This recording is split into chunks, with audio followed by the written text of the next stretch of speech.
اهلا بيكم فيديو جديد. النهارده فيديو ممتع جدا. هيكون فيه شادو، هيكون فيه الوان، هيكون لعب في الاضاءه. هنعمل غلاف كتاب عربي وهو الروايات العربيه، بس انا طبعا اخترت اسم روايه وهو العنوان اللي هنبدا نشتغل عليه النهارده. تعالوا نشوف النهارده نفذنا الديزاين ده ازاي.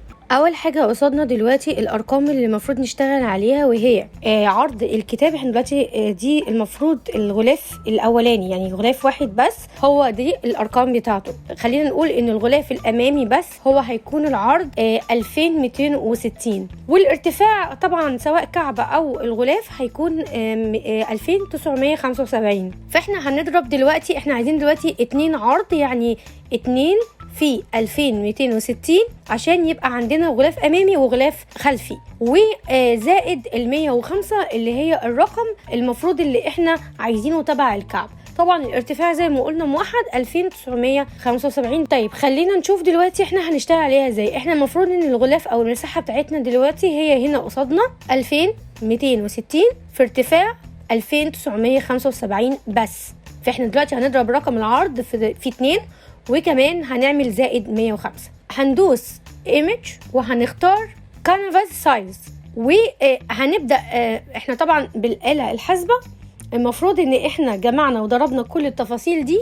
هيكون العرض معانا دلوقتي 4625، وطبعا الارتفاع زي ما هو. طبعا دي اضافه ال2000 وكمان ال105. احنا هندوس على الاسهم اللي تحت دي على الاسهم اللي على الشمال، بحيث ان انا بفهمه ان انا عايزه التحريك المساحه بتاعتي تكون مساحه من اليمين للشمال. فبالتالي هو دلوقتي كده عمل لي اللاين في النص، وعلى الشمال في رقم وعلى اليمين في رقم. احنا هناخد مربع وهنبدا نعمل كليكايه وهنبدا نشتغل على العرض والطول. الارتفاع طبعا هيكون 2975 والعرض هيكون 2260، بحيث ان احنا نحصل على المربع المساحه دي زي ما انتم شايفين. بعد كده هنعمل كوبي للمساحه، وبعد كده هنعمل مربع عباره عن ارتفاع 2975 والعرض هيكون 105 اللي هو الكعب. اول حاجه معانا زي ما احنا متعودين دايما بنعمل طبقات فوق بعض. الطبقه الاولى هتكون الارضيه تحت، والطبقه الثانيه هتكون الجبال وكمان الجزء اللي هو من الجناب اللي هو عامل زي الرمله، والطبقه الثالثه اللي هي هتكون سما هتشوفوها بعد شويه. طبعا هنعمل ماسكات وهنعمل بالبروشر اللي لونها اسود. هنبدا نمسح الاماكن اللي مش عايزينها وهنسيب الاماكن اللي احنا عايزين ندمجها مع باقي الصور.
طبعا التصميم او الشكل معانا النهارده هيكون عباره عن مجموعه شنط هتبقى موجودة في الطريق، يعني ممكن يكون ليها معنى درامي شوية. فخلينا نشوف دلوقتي ايه القطع اللي انا استخدمتها في التصميم. اخترت 3 شنط، شنطة كبيرة هتكون على الارض وشنطتين هيكونوا فوق بعض، واخترت الفونوغراف، وكمان اخترت قفص العصافير.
بعد كده احنا هنقص الجزء اللي هو عبارة عن الإزازة بتاعة المصباح، وهنعمل لها الأوبيسيتي 55.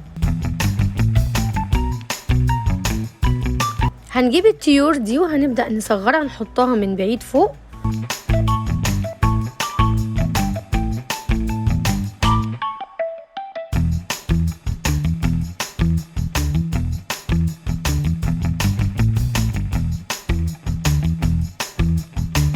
دلوقتي احنا طبعا في المرحله المهمه جدا، وهي مرحله الشادو ومرحله التلوين. هنعمل طبعا لاير، وهنبدا نعمل ماسك لكل قطعه احنا عايزين نشتغل عليها، وهنختار لون اورنج فاتح، وهنعمل اللاير دي لينر بورن بحيث انها تكون خفيفه وتدي اللون الشمس اللي هو بتاع الغروب.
هنبدا نكتب كلمه روايه بفونت انا اخترته، وهنعمل له طبعا اوفرلاي، وهنعملها نسختين. والنسخه اللي تحت هناخد بالبروش باللون الاسود بالماسك، هنبدا نمسح الجزء اللي تحت بحيث انه الخلفيه بتاعه السما تكون ظاهره وواضحه جوه الكلمه نفسها.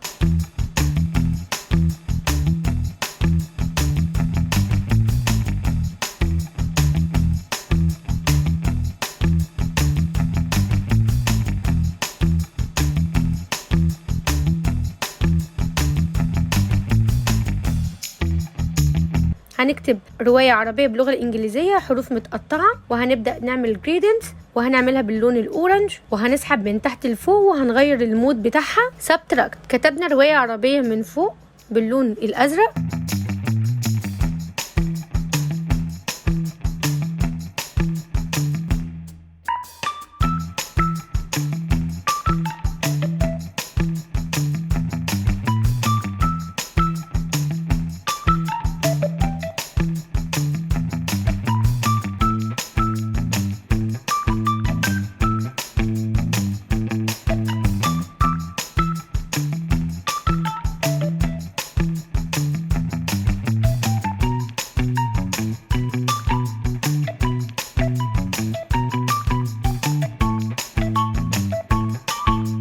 زي ما انتم شايفين انا حاسه ان الخلفيه مع الطريق مرتفعه شويه، فمش جايه على المكونات اللي احنا عاملينها الشنط والفونوغراف، فبدات ان انا اخدهم وانزلهم واسحبهم لتحت شويه بحيث انه يبقى يعني منطقيا المنظور بتاعهم الى حد ما متساوي ومظبوط.